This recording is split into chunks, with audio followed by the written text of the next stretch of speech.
আজকে দেখেন, যখন পে কমিশন গঠন হয় তখন মত বিনিময় সভায় 200টা সংগঠন অংশ নিয়েছিল দাবি করার জন্য। আজকে সেই সংগঠনগুলি কোথায়? আমরা 11 বছর পর্যন্ত আমাদের যে ন্যায্য দাবি, পে স্কেল পাচ্ছি না, টাইম স্কেল পাচ্ছি না, সিলেকশন গ্রেড পাচ্ছি না, সেই দাবিগুলি নিয়ে আমরা রাস্তায় আন্দোলন করেছি, অতীতে আন্দোলন করেছি, 200টা সংগঠন মত বিনিময় সভায় আমরা অংশগ্রহণ করেছি। কিন্তু আমরা যে লাস্ট প্রোগ্রাম করেছি 6 ফেব্রুয়ারি শহীদ মিনারে, সেখানে 3 লক্ষ মানুষ উপস্থিত হয়েছিল। সেদিনে কি কাজ হয়েছিল? আমরা ফর্মুলা করেছি একটা, আপনারা করেছেন আরেকটা। তখন কথা ছিল যদি কোনো নেতা অ্যারেস্ট হয় তাহলে পরবর্তীতে যে থাকবে সে আন্দোলন চালাই যাবে, কিন্তু আন্দোলন পণ্ড করা যাবে না, আন্দোলন ভঙ্গ করা যাবে না। তখন আপনারা কি করেছিলেন? ওখান থেকে এসে দুপুরের সময় কারোর সাথে আলোচনা না করে হঠাৎ করে আপনারা সেই সময়ের প্রোগ্রামকে বাদ দিয়ে দিলেন। তখন কর্মচারীরা ক্ষিপ্ত হয়ে গেল। তারপরে কি হয়েছে সেটা আপনারা অনেকেই জানেন। আমরা যদি ওই দিন রাতে অবস্থান করতে পারতাম, শনিবার দিন হয়তো আমরা গেজেট পেতাম। সংগঠন করলেই হবে না, সঠিক নেতৃত্ব এবং সঠিক সময় সঠিক সিদ্ধান্তটা অনেক জরুরি। তো যাই হোক, 12 তারিখে নির্বাচন হলো। বাংলাদেশ এই যে জাতীয়তাবাদী দল বিএনপি ক্ষমতায় আসলো। এই ক্ষমতায় আসার পর, এই সরকার ক্ষমতায় আসার পর আপনারা সবাই যারা উপস্থিত আছেন, এখানে প্রায় 17টা বিশ্ববিদ্যালয়ের লোকজন, কর্মচারী ভাই, নেতাকর্মীরা উপস্থিত আছেন। আপনারা বলেন তো, এই সরকার ক্ষমতায় আসার পর আপনারা কয়টা সংগঠনকে এই দাবি নিয়ে কথা বলতে দেখেছেন? বলেন। আমি আশিক ভিউ ব্যবসায়ী, ফাইন, ভিউ না হলে আমাদের দাবি দেখবে কে? আপনারা যদি আমাদের দাবির কথা প্রচার না করেন তাহলে সরকারের কানে যাবে আমাদের দাবির কথা? যাবে না। তাহলে আমরা আজকে এই ভিউ ব্যবসা করতে এসে, আপনাদের দাবির কথা বলতে এসে আমি প্রথম সাসপেন্ড হয়েছিলাম। সারা বাংলাদেশের মধ্যে এই পে স্কেলের দাবি করতে এসে কে কে সাসপেন্ড হয়েছেন বলেন তো? কে হয়েছেন? আমি সাসপেন্ড হয়েছি। এরপরে আপনারা অনেকেই জানেন না, এই দাবির জন্য গত 21শে জুন আমাকে ঢাকা থেকে বাহিরে বদলি করা হয়েছে। সেটা আমি মিডিয়ায় আনি নাই। আমাদের আশিক বদলি হয়েছে এই আপনাদের পে স্কেলের দাবির জন্য। ওর মা মারা গেছে, এই পে স্কেলের দাবির জন্য প্রোগ্রামে ছিল, সে তার মায়ের হসপিটালে উপস্থিত থাকতে পারে নাই। আমরা এতটা ত্যাগ স্বীকার করে আজকে এই সরকার আসার পর আমরা বুক ফুলিয়ে সাহস নিয়ে আমাদের দাবির কথাগুলি তুলে ধরেছি। আজকে দেখেন পে স্কেল হতে যাচ্ছে। গত 11 জুন পে কমিশনে, গত 11 জুন জাতীয় মহান সংসদে পে স্কেল বাস্তবায়নের ঘোষণা দিয়েছেন। এই সংসদে পে স্কেল ঘোষণা দিয়েছেন মানে কি জানেন? এই ঘোষণাটা আসার আগে মহামান্য রাষ্ট্রপতি এবং মাননীয় প্রধানমন্ত্রীর অনুমোদন হয়েছে। সেই অনুমোদন হওয়ার পর বাজেট ঘোষণায় আমাদের পে স্কেলের ঘোষণা দেওয়া হয়েছে। তার মানে হচ্ছে এটা কনফার্ম, এটা আর মানে অনিশ্চয়তার কোনো সুযোগ নেই। পে স্কেল 1 জুলাই থেকে কনফার্ম, এক্ষেত্রে আর কোনো মিস নেই। আমরা যদি এখন বলি যে না পে স্কেল হবে না, তাহলে বলতে হবে যে সংসদকে আমরা অবমাননা করছি, সেটা করা যাবে না।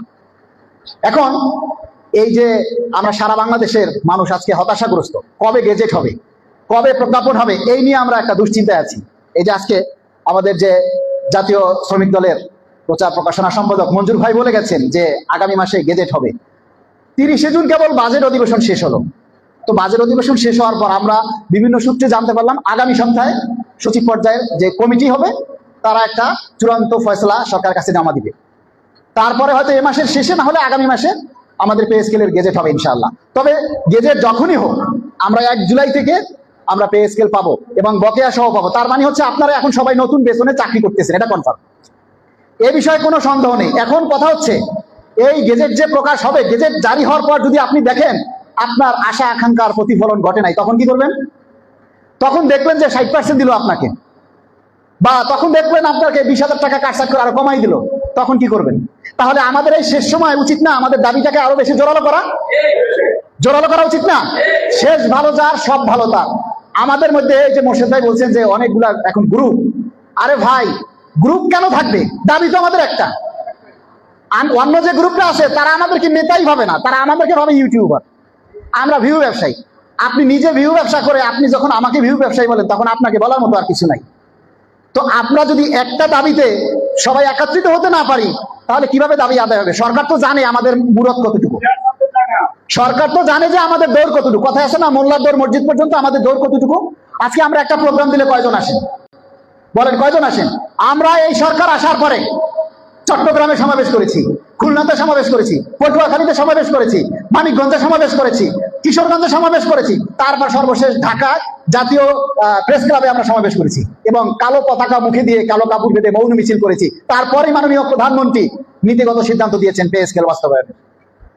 আমাদের এখন সকলের কাছে অনুরোধ, ভাই, আমাদের দাবিটা বাস্তবায়ন করতে হলে সবাইকে সোচ্চার হতে হবে। যত সংগঠন আছেন প্রত্যেক সংগঠনকে নীতিগতভাবে আপনাদের এই হিংসা অহংকার এগুলি ভুলে সবাইকে মিলে ঐক্যবদ্ধভাবে দাবির কথাগুলি জোরালো করতে হবে। শুধু পে স্কেলই না, পে স্কেল তো হয়ে গেছে, যা পাই আমরা পাবো, গেজেট আজ পাই আর কাল পাই পাবো, কিন্তু এটাই তো শেষ না।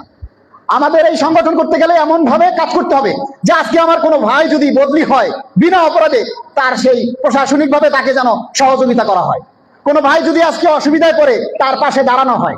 কোনো ভাই যদি আজকে অসুস্থ হয়ে হসপিটালে ভর্তি হয়, চিকিৎসা করাতে না পারে, তার পাশে আমাদেরকে দাঁড়াতে হবে। আপনারা জানেন তো গত 6 ফেব্রুয়ারি সে পঞ্চগড় থেকে একটা সিকান্দার নামে লোক এসেছে, তখন রাবার বুলেটে তার পা ভেঙে গেছে, ঢাকা মেডিকেলে ওখানে তাকে ভর্তি করানো হয়েছে। ওই 6 ফেব্রুয়ারি 50,000 টাকা উত্তোলন করা হয়েছিল নগদে, কিন্তু ওই ছেলেটা পাইছে মাত্র 13,000 টাকা। বাকি টাকা কোথায় গেছে? কেউ হিসাব দিয়েছে? কেউ হিসাব নিয়েছে? হ্যাঁ, এরপরে এই যে বিশ্ববিদ্যালয়ে অনেক রুহুল ভাই অ্যাক্সিডেন্ট হয়েছে, তার পায়ে রাবার বুলেট লেগেছে, এরকম অনেক লোক ছিল, অনেক অ্যাক্সিডেন্ট হয়েছে। পটুয়াখালী বিজ্ঞান ও প্রযুক্তি বিশ্ববিদ্যালয়ের আলামিন ভাই সে আহত হয়েছিল, তারপরে শেরেবাংলা কৃষি বিশ্ববিদ্যালয়ে শেখ রাসেল আহত হয়েছিল। হ্যাঁ, তারপর এরকমের অসংখ্য লোক আছে। কিন্তু আপনারা সবচেয়ে বড় জিনিস হচ্ছে এই যে পঞ্চগড়ের যে সিকান্দার যার পা ভেঙে গেছে, আজকে সে বিছানায়, তার পায়ে খেসা পরিয়ে দেওয়া হয়েছে। সেই লোকটা চিকিৎসা করতে পারতেছে না টাকার জন্য। সে যখন ঢাকায় আসলো আমি নিজে গিয়ে তার ভিডিও করে প্রচার করেছি এবং সর্বশেষ যতটা জানতে পারলাম প্রায় 45 থেকে 50,000 টাকা বিকাশের মাধ্যমে সাহায্য উঠেছে। আপনারা অনেকেই দিয়েছেন। তো এই যে কর্মচারীদের পাশে দাঁড়ানো, এর নাম সংগঠন। এই মন মানসিকতা থাকতে হবে। তো যাই হোক, অনেক সময় হয়েছে, সামনে আপনাদের আরো কাজ আছে। আগামী সপ্তাহে সচিব সুপারিশ প্রণয়ন কমিটির মিটিং। আমরা আপনাদের মাধ্যমে সরকারকে জানাতে চাই, এই সারা বাংলাদেশের আন্তঃবিশ্ববিদ্যালয়ের মাধ্যমে কর্মকর্তা কর্মচারীদের মাধ্যমে আমরা সরকারকে জানাতে চাই, আমরা সচিব কমিটির কাছে দাবি জানাতে চাই, আমরা 100% মূল বেতন যেন একবারে পাই।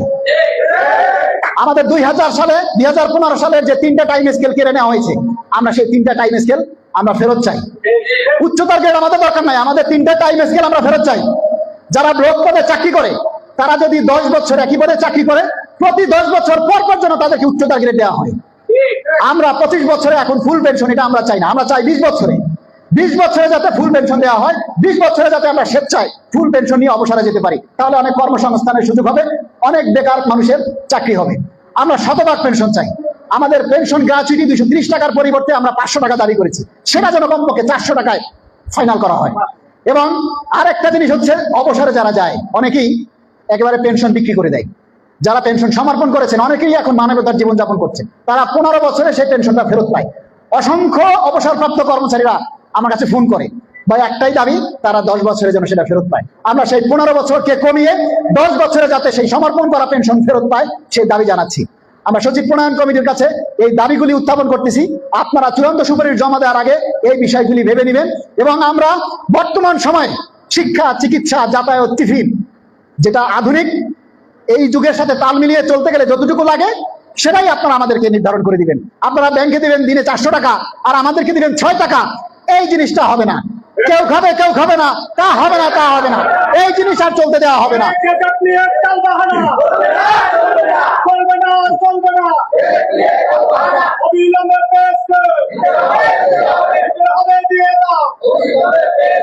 সর্বোপরি আমরা সরকারের কাছে দাবি জানাই, সারা বাংলাদেশের 22 লাখ পরিবার আজকে উদ্বিগ্ন, দ্রব্যমূল্যের ঊর্ধ্বগতির সাথে তারা চলতে পারতেছে না।